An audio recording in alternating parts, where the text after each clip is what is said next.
Hi everyone, and welcome to Garden to Kitchen. Today we have a special edition for you, and that is seeding into Jiffy 7 Jumbos. Yeah, look at the tray that I have in front of me. Beautiful, beautiful tomato seedlings that I've decided to grow in Jiffy 7 Jumbos this year. And you're also going to see something that you've never seen before on the internet, and that is the expansion of 34 of these Jiffy Jumbos expand into record time. And I'm going to show you how to seed into them, and I got a few surprises as well for you towards the end of this video. So let's get started. Now this year I decided to grow all of my tomato plants in these Jiffy 7 Jumbos. They're considerably larger than the smaller 1 1/4 inches, these being 2 inches across the top and about 2.5 to 3 inches tall. So they contain quite a bit more peat moss, along with some proprietary lime to control the pH level, and a small amount of tracer fertilizer to get the seeds going. So once I started to seed them, or before I started to seed them, I had to devise a plan that I would be able to determine which tomato plants were in this particular tray. So what I did is I made a little illustration, something like this, indicating that I had on the right hand side, I had Gary's Brandywine seeds, which are from my saved seeds 2 years ago, and in the middle I have seeds from Johnny's Seed Company in the US, and on my top left I have some chocolate sprinkles, which are the cherry tomatoes from Stokes in Ontario, along with some Sunrise Bumblebee orange tomatoes, which are really beautiful. So having made that map, I know exactly which tomatoes are in this tray. Now we know where the tomato varieties are located within the tray. It's time to expand the jumbos. And what I've done is I've taken some lukewarm water from the tap, and I've added about almost 3 liters of water, simply pouring it into the space that I have here. And they started to expand, and it was quite a sight. And I've put this into high-speed motion so you can see how fast they were expanding. It didn't take them very long before the jumbos consumed almost 3 liters of water, and they were ready for the seeds. Now the next stage is to open up the Jiffy 7 at the top, moving the proprietary nylon stocking that I call it to the side, and of course cultivating the soil with a toothpick to accept the seed.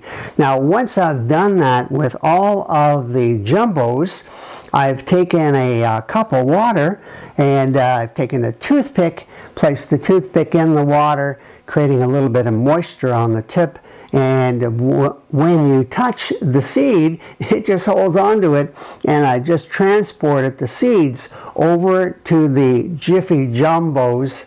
And I must admit, I did use too many seeds, but I've got plenty of seeds. I just wanted to ensure that I would get lots of germination, and I certainly did.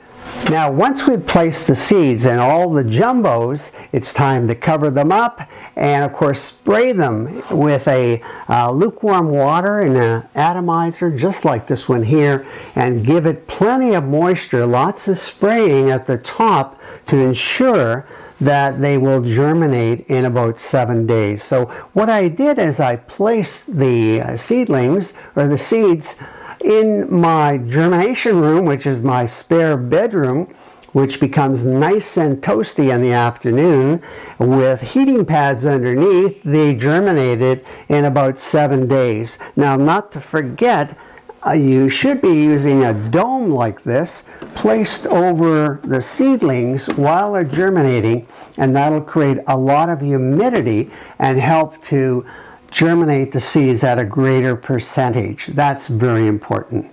Now, while the seeds were germinating, I checked on them every day to ensure that everything was okay, spraying them consistently to ensure the germination. One day I came home and the door was open, and who opened the door? Well, I couldn't figure it out, and then I walked in the room and there was Jiffy 7s all over the floor, and they were all taken apart, and I soon discovered it was my cat.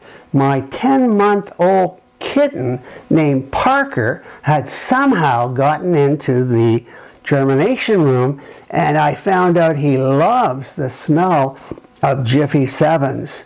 Now, I couldn't figure out how he got into the room, so what I did is I set up the camera on the outside of the room and I recorded. What you're going to see is a cat jumping up and releasing the handle on the door with a little bit of weight, and he instantly opened up the door. So he had gotten into the germination room and has a little bit of fun with the Jumbo Jiffy 7. So if you have a cat, and you might want to consider that, especially if he's a jumper like Parker is, and be careful, or you might have to put a bolt on the door to ensure that they don't get inside. Now, once the seeds have germinated and they're starting to grow, I've moved them into the basement underneath the lights, and I've given them about 12 to 14 hours of light per day, and they really started to grow. They grew to a point where they started to produce a true leaf, unlike the seed leaf which appears first. And once the true leaf appears, it's time to trim away all the weaker plants, keeping only the stronger one. And once you've done that, you can see here I've completed that process, and hopefully you can see it from that distance. These are the strongest plants. I am really excited about the tomato plants this year. Then once they get a little bit bigger, I'm going to observe them and pot them up into something a little larger, like this container here. So I'm really excited about this. Hopefully this gives you some ideas about using Jiffy 7s, in particular Jiffy 7 Jumbos, for your next adventure in planting seeds. So thanks for watching. Hope you watch again, and we'll see you next time. Bye-bye.